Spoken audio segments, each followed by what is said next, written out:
कहानी गुरु नानक जयंती 19 नवंबर।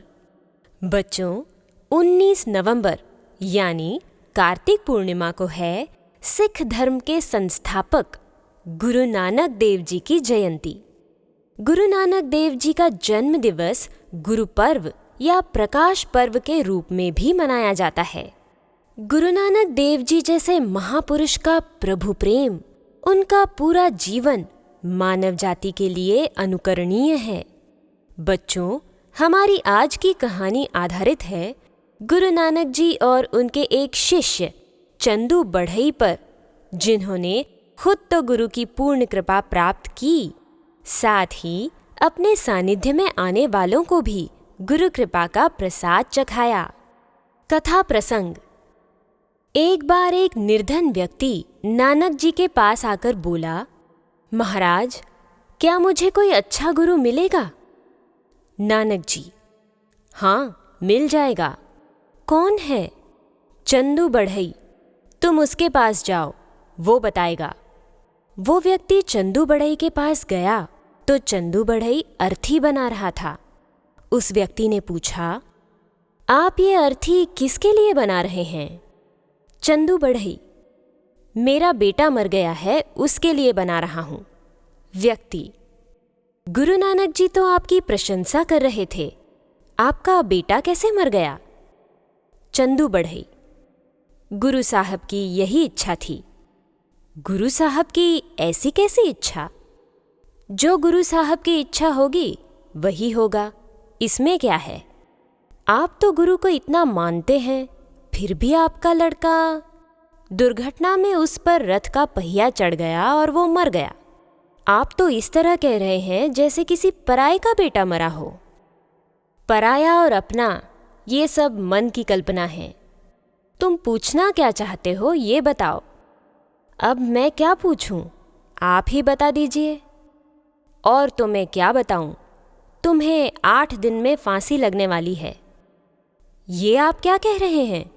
मैं तो अच्छा गुरु खोजने चला था और आप कह रहे हैं कि 8 दिन में फांसी लगने वाली है। गुरु साहब की यही मर्जी है।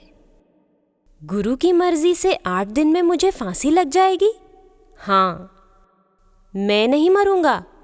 ये कहकर वो व्यक्ति भागता भागता जंगल में चला गया। उसने सोचा कि अपने गांव में रहूंगा तो ही फांसी लगेगी, इस जंगल में मुझे कौन फांसी पर चढ़ाएगा। दिन भर चलता और रात को आराम करता। इस तरह करते करते 7 दिन बीत गए। 8वें दिन वो एक पेड़ के नीचे लेटा तो उसे नींद आ गई। आधी रात को कुछ चोर राजमहल में चोरी करके वहां से जा रहे थे। उन्होंने अपना सारा सामान बांट लिया, केवल एक माला बाकी रह गई। उन्होंने सोचा कि बंटवारे के लिए इस माला को क्यों तोड़े। इस पेड़ के नीचे कोई योगी सो रहे हैं, क्यों न ये माला उन्हीं को भेंट चढ़ा दें। चोर उस व्यक्ति के गले में माला डालकर चले गए। वो माला राज परिवार की थी। पीछे से राजा के सिपाही आए।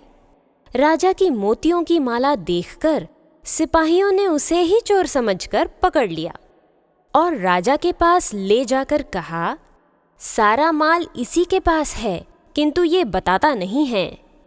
राजा, इसे फांसी पर चढ़ा दो। तब उसे फांसी के तख्ते पर लाया गया। तेरी अंतिम इच्छा क्या है? उसने कहा, मेरी अंतिम इच्छा चंदू बढ़ई से मिलने की है, क्योंकि उसी ने मुझे बताया था कि 8 दिन में मुझे फांसी लगने वाली है। चंदू बढ़ई को बुलाया गया। चंदू बढ़ई नानक जी के भक्त हैं, ये जानकर उस व्यक्ति को उनसे थोड़ी देर बात करने की छूट मिल गई। वो व्यक्ति चंदू बढ़ई के आगे गिड़गिड़ाने लगा, कुछ भी करके मुझे इस संकट से बचा लीजिए। चंदू बढ़ई ने कहा, गुरु साहब से प्रार्थना करो, उनकी मर्जी होगी तो आप बच जाओगे। वो व्यक्ति प्रार्थना करने लगा। इतने में ही गुप्तचर सूचना लेकर आए कि असली चोर पकड़े गए हैं। राजा, उस निर्दोष व्यक्ति को छोड़ दिया जाए। राजा की आज्ञा से उस व्यक्ति को छोड़ दिया गया। सीख, जो गुरु की मर्जी में अपनी मर्जी मिला देते हैं उनके द्वारा भी प्रकृति ऐसे ऐसे कार्य करवा देती है कि लोग दंग रह जाते हैं। और बात अगर गुरुमुख से निकली हो तो कहना ही क्या। बस जरूरत है तो गुरु चरणों में पूर्ण समर्पण की। कैसी लगी कहानी? इस पर आधारित प्रश्न आपसे सत्र के अंत में पूछे जाएंगे।